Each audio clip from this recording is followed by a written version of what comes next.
siapa di mana? Allahumma sholli ala sayyidina Muhammad wa ala ali Allahumma sayyidina sholli Muhammad. alaihi wa sahbihi. Baik, silakan. Dengan siapa di mana?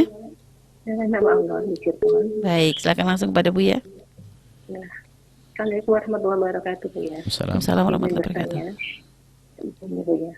Seorang istri bertahan dalam kezaliman suami itu lebih baik daripada berpisah dan menjadah kemudian berzina.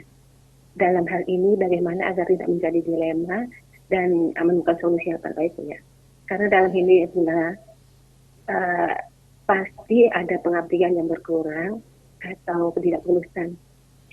Dan seandainya tetap dalam bertahan juga dan tidak mengurangi kepengabdian itu gimana, Bu ya? Itu aja. Terima Baik. kasih. Wassalamualaikum warahmatullahi wabarakatuh. Waalaikumsalam warahmatullahi wabarakatuh. Yang Baik, Buya sebutkan kan dua pilihan. Yang ketiga tidak Buya sebutkan bisa menjadi alternatif istimewa. Artinya begini, dengan suami didolimi, kalau bercerai adalah berzina. Itu kan pilihan pahit semuanya. Dari pahit yang pahit ini lebih baik didolimi suami tapi tidak berzina daripada berpisah lalu berzina. Ada yang lain kok pilihannya. Anda berpisah lalu segera menikah dengan yang halal. Yang penting amanah, takut kepada Allah. Artinya pastikan di saat Anda bercerai, Anda harus menjadi orang yang takut kepada Allah. Jangan sampai dekat-dekat dengan zina. Kemudian masuk wilayah pernikahan sah. Menikah tidak usah malu, umur berapapun. Sebab urusan ingin berdekat dengan lawan jenis dia harus umur muda. Yang tua pun bisa. Pintu halal harus dibuka. Cari yang halal. Iya, Bu ya. Jadi menikah, maka permudahkan pernikahan. Dan mungkin kalau tidak bisa segera menikah, mungkin segera mencari tempat yang aman, Yang aman, akan yang menjaga dia menjaga dari dirinya perzinahan, harus Bu ya. seperti itu. Na'udzubillah. Zina itu hina sekali, na'udzubillah. Dan setan akan menggoda kepada siapapun yang sudah pisah, itu lebih gede daripada sebelumnya. Akan diingatkan dengan kenang-kenangan karena dia sudah punya pengalaman dan sebagainya. Itu terus bisikannya besar sekali, na'udzubillah. Maka kami selalu mengatakan pada para janda dan duda semuanya, jangan terlalu lama-lama kalau memang Anda normal. Iya, Bu. Kecuali Anda tidak normal. Untuk mempercepat adalah permudahkanlah kriteria pernikahan itu. Iya, Bu ya. Artinya mungkin Anda tidak mendapatkan seperti suami yang dulu dengan kekayaannya. Tapi mungkin cara kekayaannya berkurang, tapi sisi lain mungkin kelembutannya. Atau paling tidak dia tidak memberi uang juga. Tapi tidak zalim deh, kan lumayan sudah. Ya. Jadi kita harus cerdas misalnya. Itu loh kadang-kadang wanita ini cerdasnya yang hilang. Kemarin punya suami, ya kan? Sudah nggak ngasih nafkah, nempeleng. Iya. Deh. Setelah pisah, pilih targetnya tinggi. Saya pengen suami yang baik, kemudian ngasih duit banyak lah. Itu sudahlah, menikah dengan suami, biarpun nggak ngasih nafkah.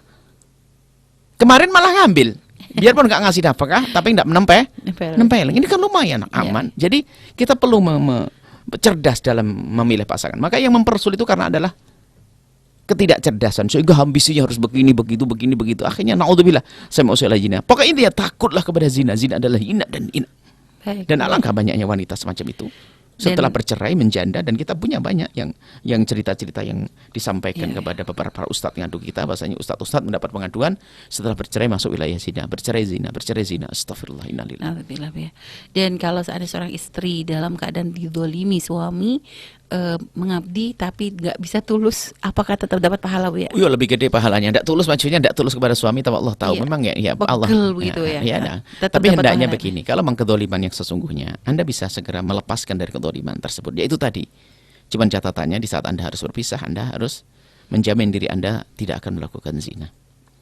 Enggak susah kok bagi orang yang punya iman. Iya. Itu halal kok. Maka justru di antaranya keimanan Anda menjadikan Anda menghindar yang haram, pintu halal sangat mudah kebuka.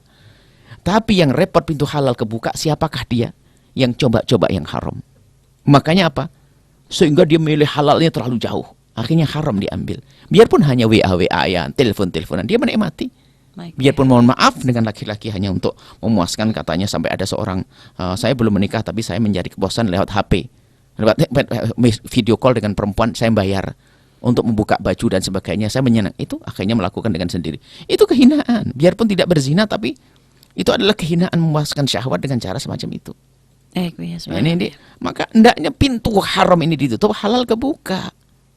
Mudah pintu halal itu. Karena orang, kalau Anda seorang janda, maka di sana ada duda juga kok.